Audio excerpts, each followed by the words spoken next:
Good morning प्यारे बच्चों। आप सभी का आपके अपने यूट्यूब चैनल टेक रेवोल्यूशन पर बहुत बहुत स्वागत है।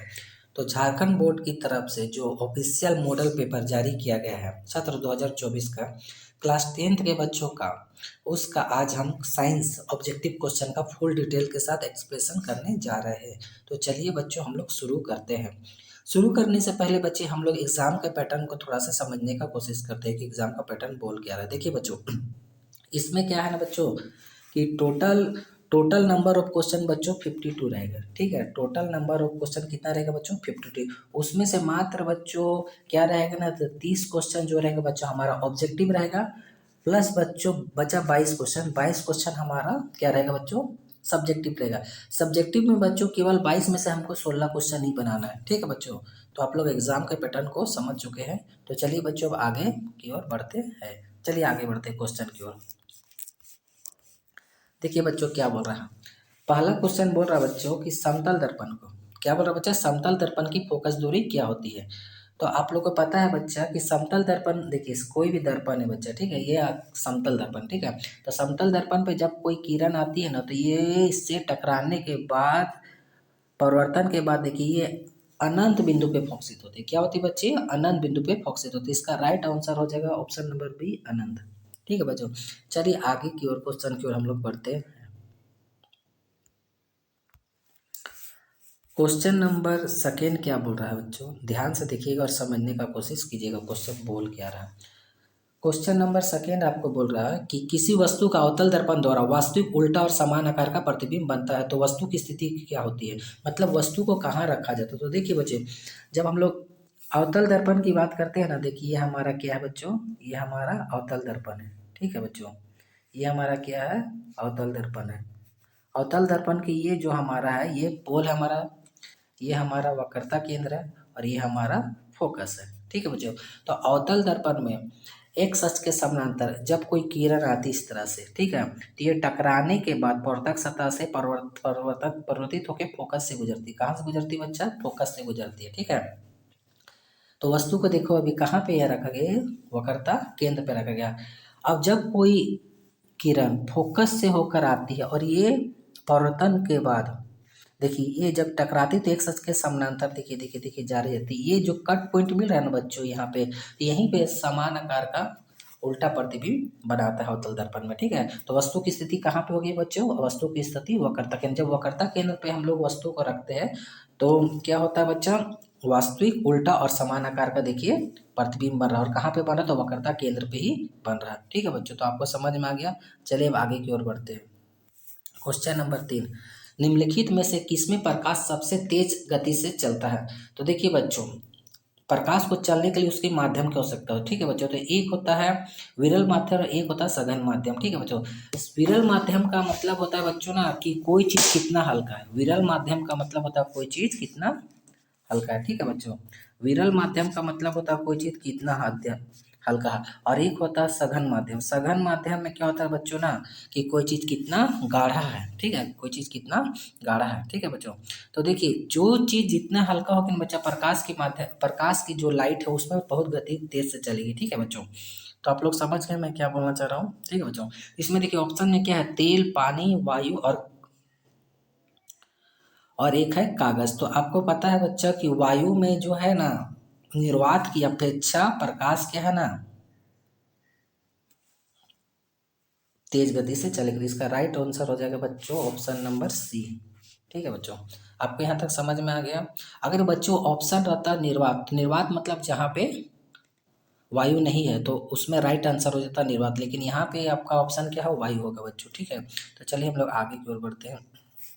क्वेश्चन नंबर 4, एक लेंस की क्षमता, क्षमता बोले तो पावर, एक लेंस की क्षमता -4 है तो उसकी फोकस दूरी क्या होगी। देखिए लेंस की क्षमता, लेंस की क्षमता, क्षमता मतलब पावर, तो पावर दिया है कितना, -4 दिया। ठीक है बच्चों, तो उसकी फोकस निकालने के बाद फोकस बराबर क्या होगा। ठीक है, तो आपको पता है बच्चों कि जो पावर होता है, पावर बराबर होता है 1/f। ठीक है बच्चों, तो P हमारा -4 दिया बच्चों और है 1/f। f का मान कितना दिया बच्चों, f का मान हमको यहाँ पे निकालना है। ठीक है, तो जैसे इसको करेंगे बच्चों देखिए पलट जाएगा, तो यहाँ पे ये f आ जाएगा बच्चों और यहाँ पे क्या आ जाएगा आपका माइनस का 4 आ जाएगा। अब जैसे इसको भागा देंगे बच्चों ना तो माइनस का 0.25 आ जाएगा आंसर। ठीक है बच्चों, कितना आ जाएगा माइनस का 0.25, माइनस का 0.25 हमारा आंसर आ जाएगा मीटर में। ठीक है बच्चों, तो ये हमारा राइट आंसर हो जाएगा ऑप्शन नंबर सी। ठीक है बच्चों, तो चलिए अब आगे बढ़ते हैं 5। क्वेश्चन नंबर 5 क्या बोल रहा है कि मानव नेत्र की फोकस दूरी में परिवर्तन का क्या कारण होता है। तो मानव नेत्र में परिवर्तन का मुख्य कारण होता है बच्चों ना इसका सिलियरी मांसपेशियों का बढ़ना और घटना। देखिए मानव नेत्र की फोकस दूरी में परिवर्तन का क्या कारण है, तो सिलियरी मांसपेशियों द्वारा फोकस दूरी के कम या ज़्यादा होने के कारण ऐसा होता है। ठीक है बच्चों, एक इसमें ऑप्शन दिया है बच्चों, ऑप्शन नंबर सी इसका राइट आंसर हो जाएगा। क्योंकि देखिए ऑप्शन नंबर डी तो कुछ अलग ही दिया, पुतली, जो पुतली का काम होता है बच्चा वो प्रकाश की मात्रा को कंट्रोल करता है, नियंत्रित करने का, कि आँख में कितना लाइट आएगा और कितना लाइट नहीं आएगा। सो ये चीज़ प्रकाश की मात्रा बताता है। आगे चलो हम लोग ध्यान देते हैं क्वेश्चन नंबर 6 की ओर। क्वेश्चन नंबर 6 बोल रहा है बच्चों, क्वेश्चन नंबर 6 बोल रहा है दूरदृष्टि दोष को डैश भी कहा जाता है। तो क्वेश्चन नंबर 6 जो बोल रहा है बच्चों दूरदृष्टि दोष को क्या कहा जाता है, तो दूरदृष्टि दोष को बच्चा इसका दूसरा नाम है हाइपरमेट्रोपिया। हाइपरमेट्रोपिया इसका राइट आंसर हो जाएगा हाइपरमेट्रोपिया। क्या कि माइपिया जो होता है ना बच्चा, माइपिया निकट दृष्टि दोष को बोलते हैं। ये जो माइपिया है ना ये निकट दृष्टि दोष को बोलते हैं। ठीक है, मोतियाबिंद कुछ अलग ही होता है।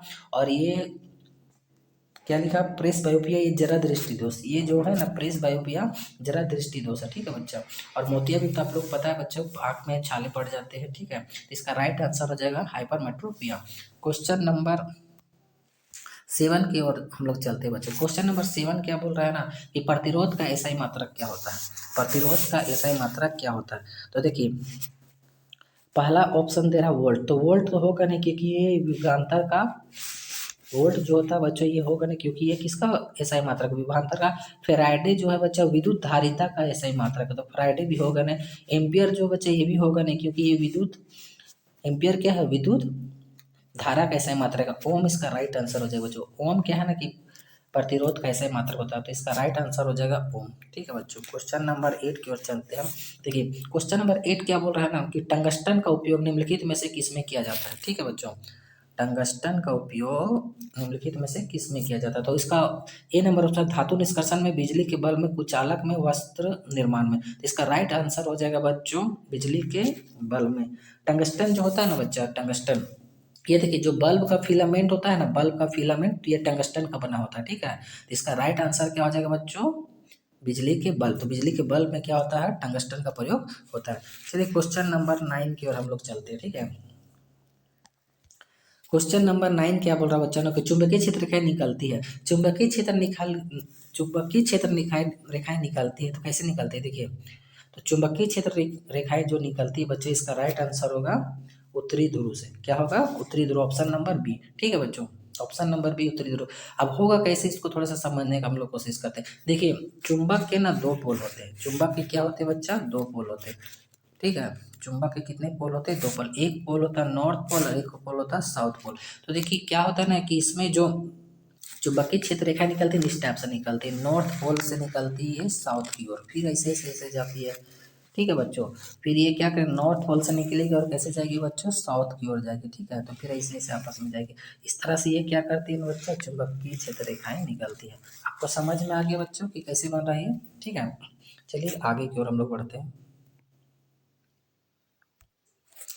क्वेश्चन नंबर 10 क्या बोल रहा है बच्चों निम्नलिखित में से कौन सा हमारे लिए ऊर्जा का परम स्रोत है। तो ऊर्जा का आपको पहले से पता है बच्चों ऊर्जा का सबसे अच्छा परम स्रोत क्या होगा बच्चों सौर ऊर्जा, ऑप्शन नंबर सी राइट हो जाएगा। देखिए बच्चों एलपीजी खत्म हो सकता है, परमाणु ऊर्जा भी, परमाणु ऊर्जा तो आपको पता है बच्चा कि ये विखंडन वगैरह से प्राप्त होती है। फिर CNG liquid compound natural gas या कंप्रेस नेचुरल गैस है, और सौर ऊर्जा जो बच्चा ये हमारा राइट आंसर हो जाएगा जो कि सूर्य के प्रकाश से आती है जो कभी भी खत्म होने वाली नहीं, जब तक सूर्य रहेगा तब तक ये हमारा सौर ऊर्जा रहेगी थी। निम्नलिखित क्वेश्चन नंबर रासायनिक समीकरण, देखिए रासायनिक समीकरणों को हम किस नियम के कारण संतुलित करते हैं। तो आपको पता होगा बच्चों कि जो रासायनिक समीकरण को हम लोग हल करते हैं बच्चों ये द्रव्यमान संरक्षण के नियम पर आधारित है। इसमें क्या होता है बच्चा कि एक तरफ रहता है अभिकारक, क्या था बच्चा अभी का एक तरफ था बच्चा अभिकारक, और एक तरफ इसके राइट साइड में होता है बच्चा उत्पाद। क्या होता है? उत्पाद। तो क्या होता है बच्चा इसमें ना कि रासायनिक समीकरणों को हल करना द्रव्यमान संरचना नियम के अनुसार यह बताता है कि जितना हमारे अभिकारकों का कुल द्रव्यमान होता है उतना ही हमारे उत्पादों का कुल द्रव्यमान होना चाहिए। तो ये रासायनिक समीकरण हमें ये चीज बताती है कि दोनों तरफ का क्या होता है? बराबर होना चाहिए। तो इसका राइट आंसर हो जाएगा बच्चों द्रव्यमान संरक्षण का नियम। क्वेश्चन नंबर 12 बताते कि एफी आयरन, एफी फेरस आयरन कॉपर सल्फेट के साथ ये क्या कर रहा है? ये क्या क्या है बच्चा?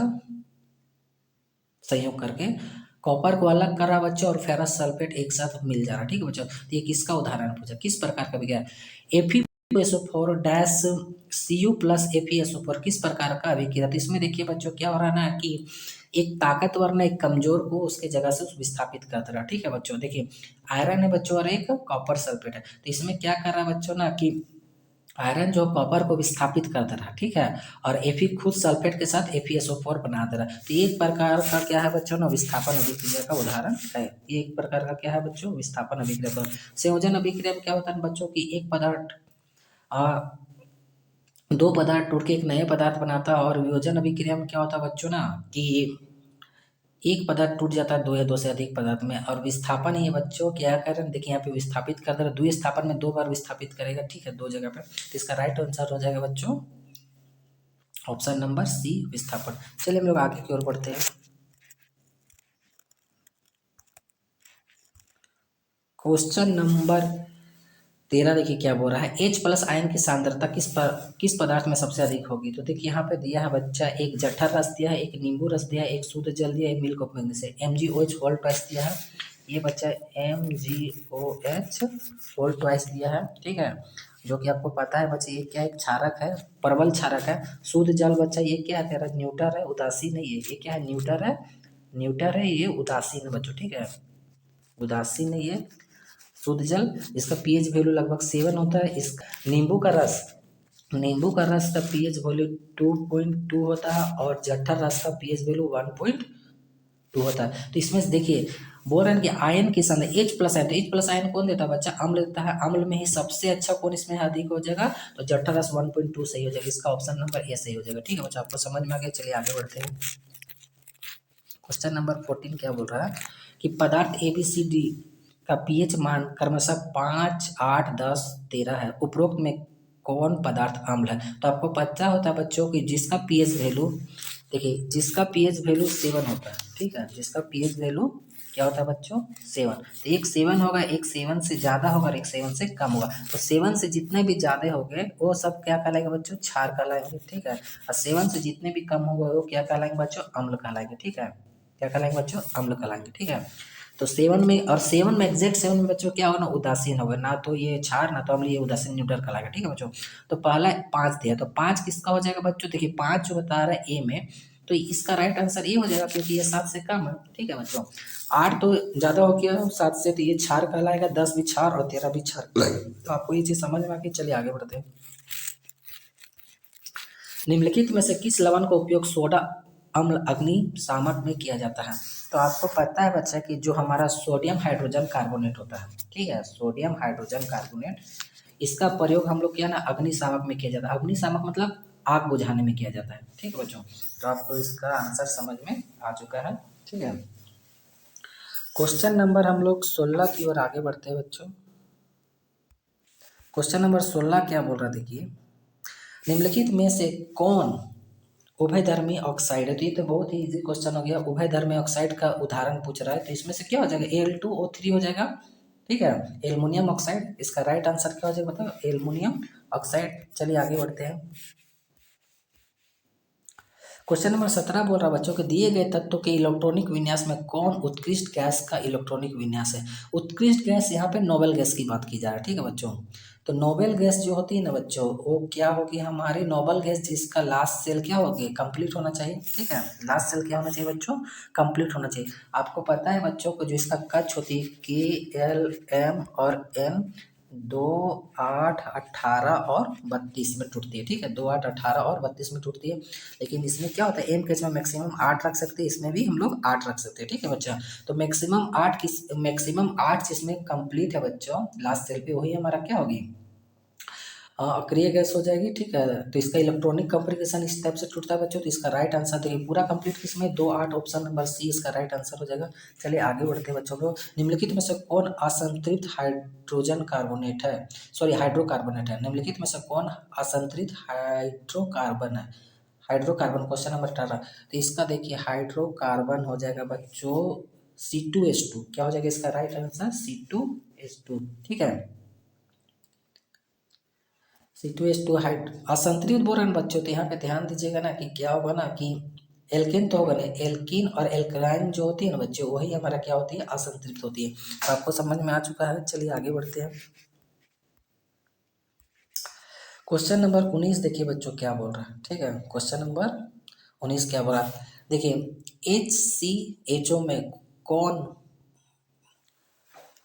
पर प्रकार्यात्मक समूह है। प्रकार्यात्मक समूह आपको देखिए यहाँ से देख रहा है CHO लास्ट में आ गया ना बच्चों, क्या आ गया CHO। तो ऐसे भी समझ में आ गया CHO आगे बच्चों, तो ये एल्डिहाइड का उदाहरण हो जाएगा। ठीक है, चलिए आगे की ओर हम लोग बढ़ते हैं। दिए गए तत्व में किस तत्व में संयोजी इलेक्ट्रॉनों की संख्या लिथियम के बराबर होता है। लिथियम, लिथियम क्या होता है बच्चों, इसका परमाणु संख्या 3 होता है। लिथियम का क्या होता है बच्चों, इसका परमाणु संख्या 3 होती है। कैसे इसका इलेक्ट्रॉनिक 2,1, यानी लास्ट वाला सेल कितना आ रहा है बच्चों, 1 आ रहा। तो उसी तरह से देखिए यहाँ पे पोटासियम, पोटासियम का क्या होता है बच्चों, पोटासियम का क्या होगा बच्चों, इसका परमाणु संख्या हो जाएगा 19। तो 19 को जब तोड़ेंगे तो 2,8,8, 2, 8, 8, 10, 10, 8, 18, 18, 19। तो देखिए इसका भी लास्ट सेल में 1 आएगा। तो इसका राइट आंसर हो जाएगा बच्चों पोटासियम। कैल्शियम का होता है बच्चों 20, जो कि हमारा होगा ही नहीं होगा। तो इसका राइट आंसर क्या हो जाएगा बच्चों, पोटासियम हो जाएगा। मैग्नीशियम भी होगा नहीं। चलिए आगे की ओर हम लोग बढ़ते हैं। आपको समझ में आ रहा है बच्चों, चलिए आगे की ओर बढ़ते हैं। क्वेश्चन नंबर देखिए, क्वेश्चन नंबर 21 क्या बोल रहा है। क्वेश्चन नंबर 21 बोल रहा है ना बच्चों का, अमीबा में किस प्रकार का पोषण होता है। तो अमीबा में जो इसका राइट आंसर होगा प्राणी संभोजी पोषण होगा। इसका राइट आंसर प्राणी संभोजी पोषण होगा। चलिए बच्चों हम लोग आगे की ओर बढ़ते हैं। ठीक है, अमीबा कैसा जीव, तो अमीबा एक प्रकार का एक कोशिकीय जीव, आपको वैसे भी पता होगा। चलिए आगे की ओर बढ़ते हैं। श्वसन प्रक्रम में ग्लूकोज से पायरुवेट का विखंडन कहाँ होता है। तो ये को वेरी इंपॉर्टेंट और वेरी इजी क्वेश्चन भी है कि जो श्वसन प्रक्रिया में जो ये बोल रहे हैं कि ग्लूकोज से पायरुवेट का विखंडन जो होता है बच्चा, आपको पता है कि ये माइटोकॉन्ड्रिया में होता है। ठीक है, कहाँ होगा बच्चों, इसका राइट आंसर माइटोकॉन्ड्रिया, जिससे क्या बोला जाता है, ऊर्जा का पावर हाउस भी कहा जाता है। ठीक है, इसको सूत्रकनिका के नाम से भी हम लोग जाने जाते हैं। ठीक है, तो पावर हाउस ऑफ सेल क्या कहलाएगा, माइटोकॉन्ड्रिया। तो यही विखंडन करता है पायरुवेट का। चलिए आगे हम लोग जानते हैं, नेक्स्ट क्वेश्चन की ओर जाते हैं। क्वेश्चन नंबर 23 क्या बोल रहा है बच्चों कि, क्वेश्चन नंबर 23 बोल रहा है ना कि निम्नलिखित में से कौन सा हार्मोन शरीर की वृद्धि के लिए अपचय का नियमन करता है। तो इसका राइट आंसर हो जाएगा बच्चों थायरोक्सिन। थायरोक्सिन जो होगा ना बच्चों, वो क्या कर जाएगा है ना, हमारे शरीर में वृद्धि के लिए अपचय का कारण बनता है। ठीक है बच्चों, तो चलिए आगे की ओर बढ़ते हैं हम लोग। नेक्स्ट क्वेश्चन देखिए, नेक्स्ट क्वेश्चन क्या बोल रहा है बच्चों ना कि मानव में सभी अनैच्छिक क्रियाओं का नियंत्रण कहाँ होता है। देखिए एक होता है ऐच्छिक क्रिया, एक होता है अनैच्छिक क्रिया। अनैच्छिक क्रिया बच्चा जो है ना हमारे कंट्रोल पे नहीं होगा। ठीक है, जैसे दिल का धड़कना, दिल का धड़कना क्या है बच्चा, एक प्रकार का अनैच्छिक क्रिया होता है। तो इसमें हम लोग अपना खुद का कंट्रोल होता है, चाहे तो इसको हम धड़काएंगे या नहीं धड़काएंगे ऐसा नहीं, ये ऑटोमेटिक क्या होगा बच्चों, क्या करेगा, धड़कते ही रहेगा। ठीक है, तो यही चीज़ पूछ रहा कि मानव में सभी अनैच्छिक क्रियाओं का नियंत्रण कहाँ से होता है। अनैच्छिक क्रिया बता दिए बच्चों, क्या हुआ, दिल का धड़कना हो गया। ठीक है, तो ये हो जाए जो हमारे पास मस्तिष्क होता है ना बच्चों, पास मस्तिष्क का भाग जो होता है मेडुला, पास मस्तिष्क का क्या भाग होता है, मेडुला ऑब्लोंगेटा नियंत्रित करता है। ठीक है, पास मस्तिष्क का एक भाग होता है मेडुला ऑब्लोंगेटा। इसका ऑप्शन हो जाएगा option number D, medulla oblongata नियंत्रित करता है। चलिए बच्चों हम लोग आगे की ओर बढ़ते हैं। क्वेश्चन नंबर 25 की ओर हम लोग चलते हैं। ठीक है, दिए गए चित्र किस प्रकार के जनन को प्रदर्शित करता है। देखिए बच्चे यहाँ पे एक एक था, एक से टूट के फिर बढ़ते जाते कि इसके इसके खंड बढ़ते बढ़ते बढ़ते बड़े होते जा रहे हैं, ठीक है बच्चों। यानी इसका पुनरुद्ध भवन हो रहा है, मतलब एक प्रकार का ना फिर से पुनर्निर्माण किया जा रहा है, ठीक है बच्चों। तो इसका राइट आंसर हो जाएगा ऑप्शन नंबर सी, पुनरुद्ध भवन। चलिए बच्चों नेक्स्ट क्वेश्चन हम लोग आगे की ओर जाते हैं। क्वेश्चन नंबर 26, मनुष्य में निषेचन कहाँ होता है? तो आपको पता है बच्चों ये फ्लूपियन ट्यूब में होता है, अंडवाहिका। इसका राइट आंसर हो जाएगा बच्चों अंडवाहिका, फ्लूपियन ट्यूब, ठीक है बच्चों। चलिए आगे की ओर हम लोग बढ़ते हैं। किस जीव में कोई गुण प्रभावित हो, मतलब किसी जीव में कोई गुण प्रभावित होता है? तो केवल पिता के डीएनए से, केवल माता के डीएनए से, पिता और माता दोनों के डीएनए से, ना तो पिता के डीएनए से और ना ही माता के डीएनए से। इसका राइट आंसर हो जो होता है ना, ये पिता और माता दोनों के डीएनए से, ठीक है, पिता और माता दोनों के डीएनए से। लेकिन अगर बोलेगा ना कि लिंग का निर्धारण किसके कारण होता है या बच्चे का निर्धारण किसके कारण होता है, तो उसका राइट आंसर हो जाता है बच्चा केवल पिता के डीएनए से। आपको ये चीज समझ में आ गई बच्चा? लेकिन यहाँ बोल रहा है कि गुण प्रभावित होता है, माता पिता दोनों के गुण बच्चे में पाया जाएगा, ठीक है। क्वेश्चन नंबर 28 देखिए क्या बोल रहा है बच्चों। नाभिकीय विद्युत संयंत्र शक्ति संयंत्र में किस प्रक्रिया से ऊर्जा मुक्त होती है? तो आपको ऐसे पता है बच्चों कि इसका राइट आंसर क्या हो जाएगा बच्चों, नाभिकीय विखंडन। क्या हो जाएगा बच्चों, नाभिकीय विखंडन। नाभिकीय विखंडन में विद्युत संयंत्र शक्ति संयंत्र में निम्नलिखित में से किस ऊर्जा का मुक्त होता है? नाभिकीय विद्युत संयंत्र शक्ति संयंत्र में किस प्रक्रिया से ऊर्जा मुक्त होती थी? नाभिकीय विखंडन, मतलब एक प्रकार का विखंडन, टूटने फूटने का बात की जा रही है। चलिए बच्चे आगे की ओर हम लोग बढ़ते हैं, ठीक है। क्वेश्चन नंबर 29, हरे पौधों की पत्तियां प्राप्त होने वाले सौर ऊर्जा का कितना प्रतिशत भाग खाद्य ऊर्जा में परिवर्तित करने में खर्च करती है? तो इसका मात्र 1% बच्चों हमारे खाद्य ऊर्जा में परिवर्तित करने में हमारे यूज होते हैं। चलिए बच्चों आगे की ओर हम लोग बढ़ते हैं। क्वेश्चन नंबर 30 और आज का लास्ट क्वेश्चन है बच्चों, निम्नलिखित में से किस पदार्थ का प्रयोग करना परिवर्तन के लिए सबसे अधिक लाभ प्राप्त होगा? तो देखिए इसका ऑप्शन दिया बच्चों, थर्माकोल के डिस्पोजल, प्लास्टिक के डिस्पोजल कप का, मिट्टी के डिस्पोजल कप का, कागज के डिस्पोजल कप का। तो इसका आंसर आप लोग कमेंट बॉक्स में बताइए कि इसका राइट आंसर क्या होगा। मुझे तो ये मिट्टी के डिस्पोजल कप और कागज के डिस्पोजल कप दोनों में 50-50% लग रहा है। आप लोग कमेंट बॉक्स में बताइए इसका राइट आंसर क्या होगा। तो आज के लिए इतना ही बच्चों, धन्यवाद।